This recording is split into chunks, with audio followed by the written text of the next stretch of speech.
So right now, if you are hauling freight on the A63 from Bayonne to Bordeaux, and you're tuning into Right Lane King Radio, you are driving a multi-ton rig toward a city where you can, well, eat a pastry born from 16th century floor sweepings. Or watch immersive digital art inside a literal Nazi submarine.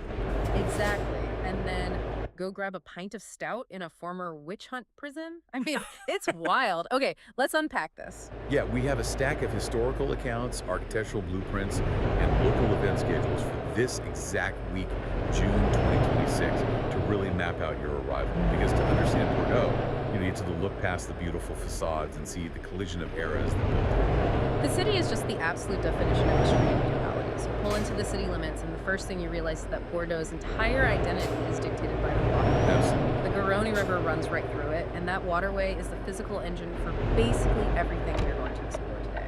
Because being a massive global port means the entire world flows through these docks. The geography inherently brings in unimaginable wealth, exotic goods, and, well, architectural marvels. Right. But a port is also a permeable membrane.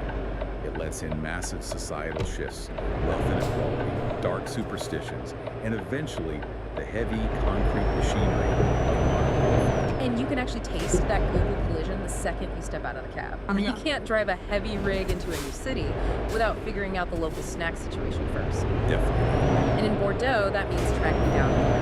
At first glance, it just looks like this tiny, ridged, cylinder-shaped cake, but the texture is entirely different. The outside is coated in this wildly thin, dark layer of caramelized sugar that audibly crunches when you bite it, and then it gives way to this incredibly soft, rich, almost custard-like texture. And the recipe itself reads like a basic pantry list. You get flour, milk, sugar, and With flour, vanilla, and rum. vanilla. Right. And the mechanism of how those specific ingredients collided in the south of France is entirely tied to the water flowing past the docks.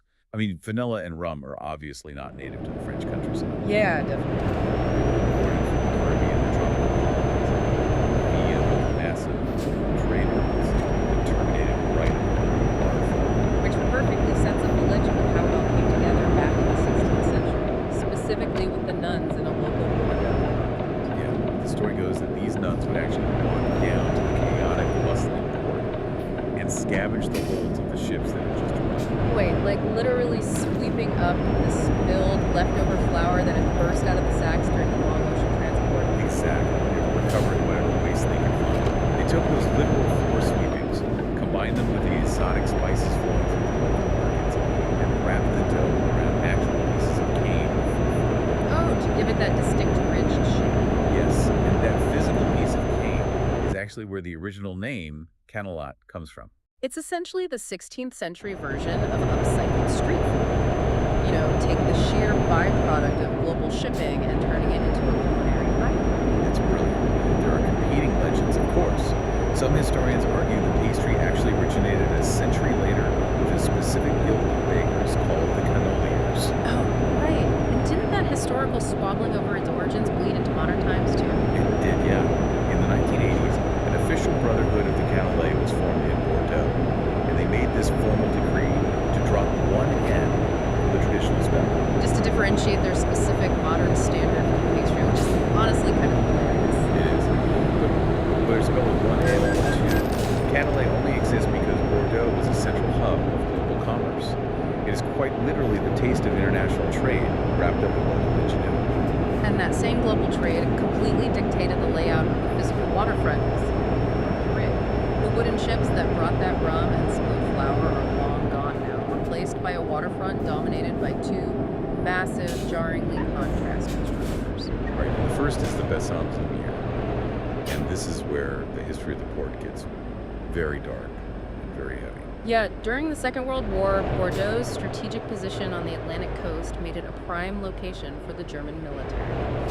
So they constructed this colossal submarine penny U-boat base right there on the water. We are talking about millions of cubic feet of reinforced concrete. The walls and roof are meters thick. Designed specifically to withstand relentless Allied aerial bombing. Exactly.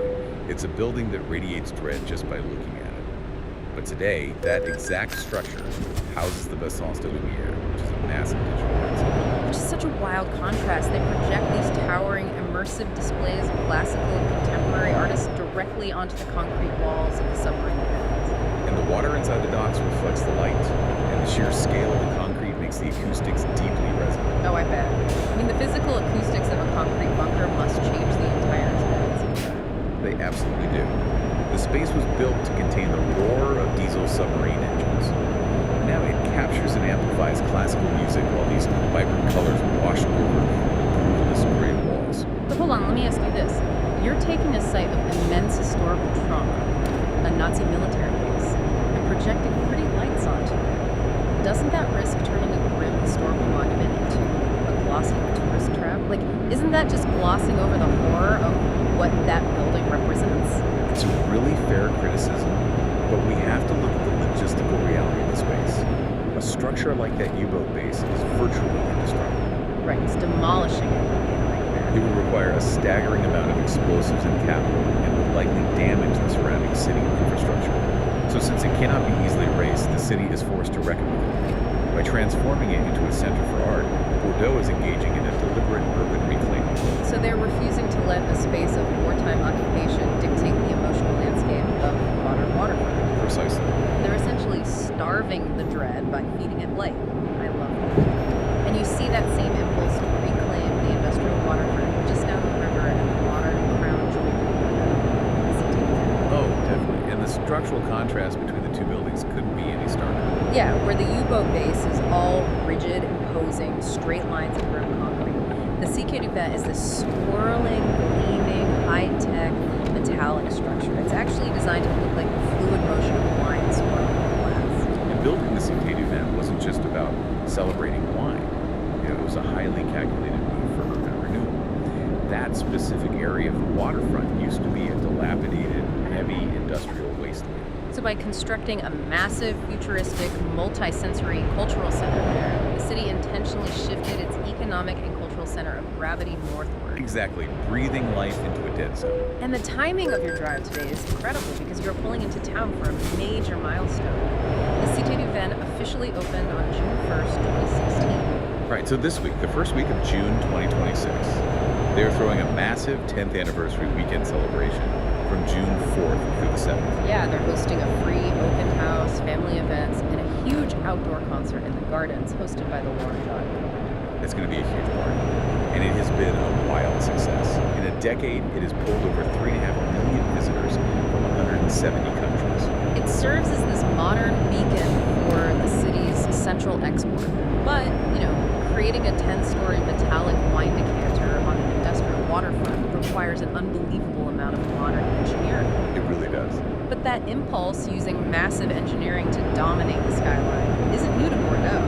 If we pull our eyes up from the metallic swirl of the Cité du Vin and look at the historical skyline you're driving toward, you'll see a monument that required just as much engineering this way. Only they did it 5 centuries ago. Exactly. You're referring to the Flèche Saint-Michel, Yeah. the Saint-Michel spire.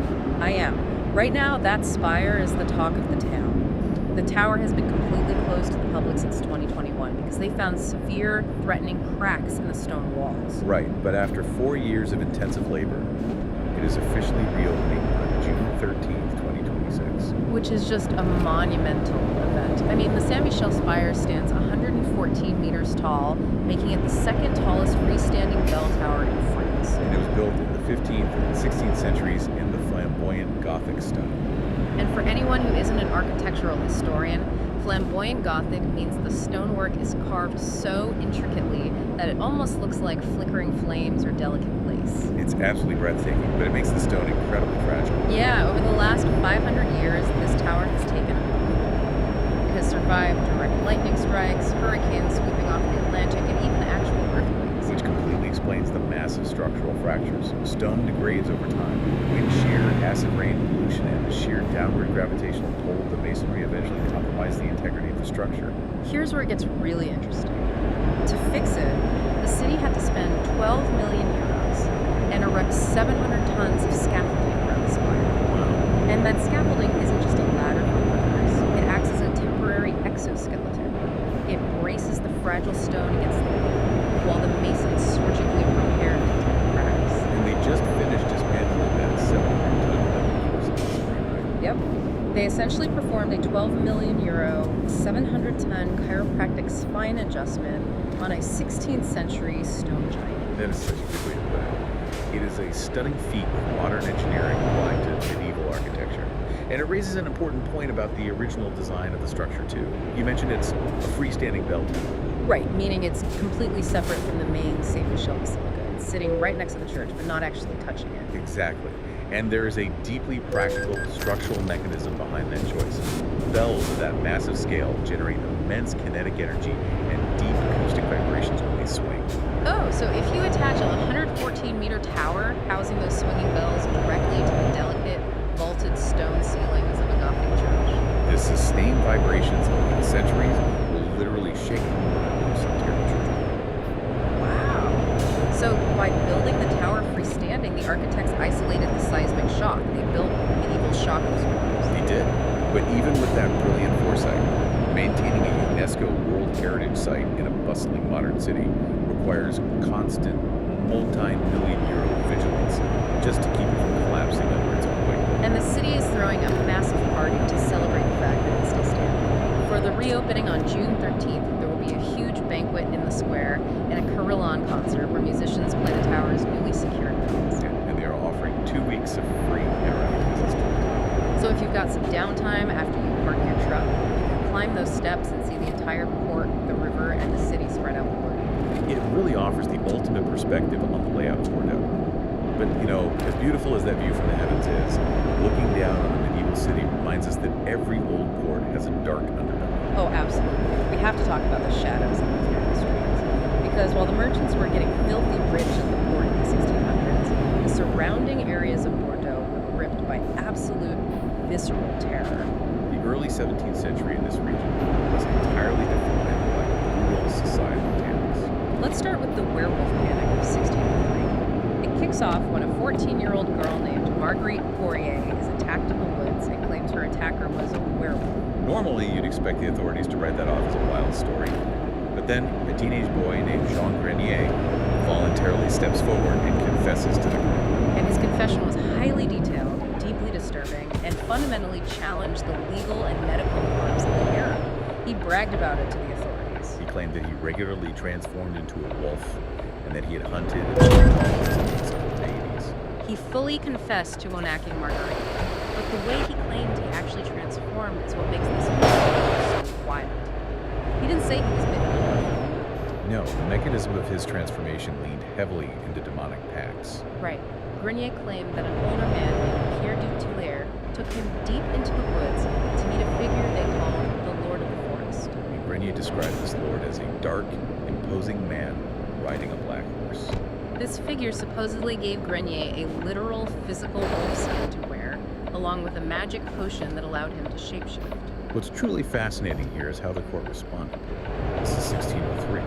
The dawn of the scientific revolution is just beginning to clash with entrenched medieval superstition. Right, so instead of instantly burning Grenier at the stake, the court actually brought in physicians to examine him. And the doctors were completely deadlocked.